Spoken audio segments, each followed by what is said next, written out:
एक ऐसी हत्या जो साधारण दिखती थी, लेकिन जिसकी परतें खुली तो दिल्ली से लखनऊ तक हड़कंप मच गया। चंद्रनाथ रथ, वो नाम जो बंगाल की राजनीति के गलियारों में गूंजता था, आज एक ऐसी फाइल बन चुका है जिसे अब देश की सबसे बड़ी जांच एजेंसी सीबीआई खंगालने जा रही है।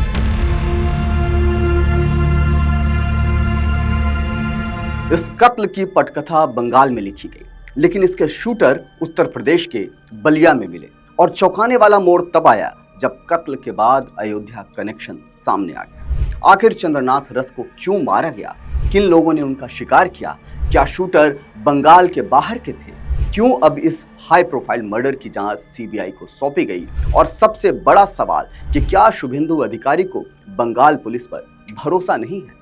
अगले कुछ मिनट में इन्हीं सवालों के हम जवाब तलाशेंगे।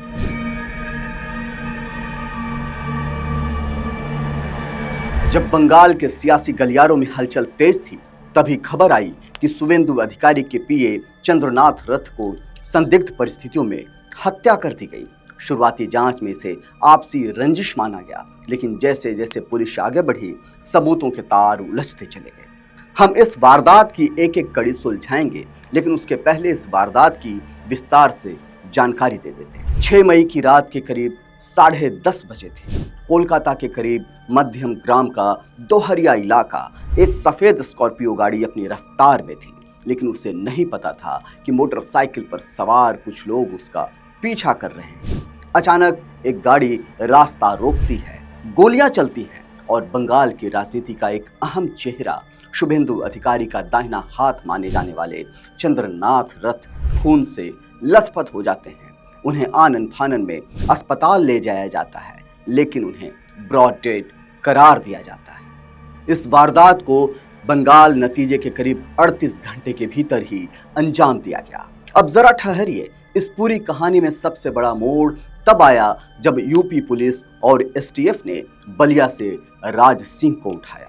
राज सिंह सिर्फ एक अपराधी नहीं, बल्कि इस पूरी साजिश की वो कड़ी है जो बंगाल के सुपारी किलर्स को यूपी के शूटरों से जोड़ती है।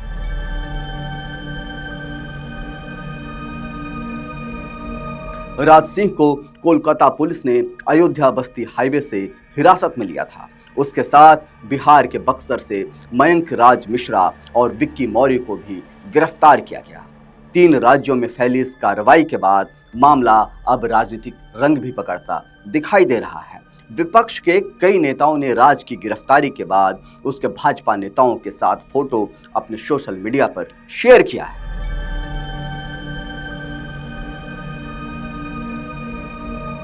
बलिया के कोतवाली स्थित आनंद नगर का रहने वाला राज सिंह अचानक सुर्खियों में तब आया जब बंगाल पुलिस ने उसे चंद्रनाथ रथ हत्याकांड में संदिग्ध मानते हुए गिरफ्तार कर लिया। स्थानीय लोगों के मुताबिक गिरफ्तारी के बाद इलाके में तरह तरह की चर्चाएं शुरू हो गई।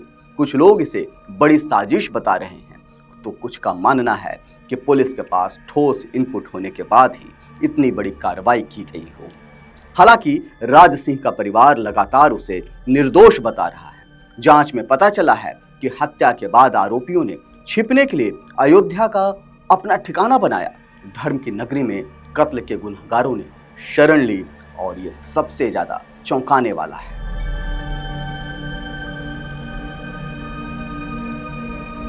इस पूरे मामले में पुलिस रिकॉर्ड राज सिंह की मुश्किलें भी बढ़ा रहे हैं। जानकारी के मुताबिक राज सिंह का आपराधिक इतिहास रहा है। साल 2020 में वह एक व्यवसायी की हत्या के मामले में जेल तक जा चुका है और फिलहाल जमानत पर बाहर था। यही नहीं, जिले के कई बीजेपी नेताओं और मंत्रियों के साथ उसकी तस्वीरें भी सोशल मीडिया पर वायरल हो रही हैं। हालांकि राजनीतिक संपर्क होना किसी अपराध का प्रमाण नहीं माना जा सकता, लेकिन जांच एजेंसियां अब उसके पुराने नेटवर्क और संपर्कों की भी पड़ताल कर रही हैं। सीबीआई की टीम अब इस बात की जांच कर रही है कि क्या राज सिंह को यूपी में किसी बड़े सफेद पोश का संरक्षण प्राप्त था, अयोध्या में वो किसके संपर्क में था, क्या मर्डर का कॉन्ट्रैक्ट बंगाल से सीधे यूपी के नेटवर्क को दिया गया था। चंद्रनाथ रथ की हत्या का सच अब सीबीआई की फाइलों में कैद होने जा रहा है। बलिया का राज सिंह, अयोध्या का वो ठिकाना और बंगाल के वो रसूखदार चेहरे, क्या सीबीआई इन सब के बीच की कड़ियों को जोड़ पाएगी? क्या ये सिर्फ एक हत्या है या किसी बहुत बड़े जानकारी को दबाने की कोशिश। सीबीआई की एंट्री ने गुनहगारों की नींद उड़ा दी है। राज सिंह के मुंह खोलते ही यूपी और बंगाल की राजनीति में एक नया भूचाल आना तय है। इस मर्डर मिस्ट्री की हर अपडेट के लिए बने रहिए हमारे साथ और देखते रहिए ONOG न्यूज, क्योंकि यहाँ सच अनफिल्टर्ड है। जय हिंद, जय भारत, नमस्कार।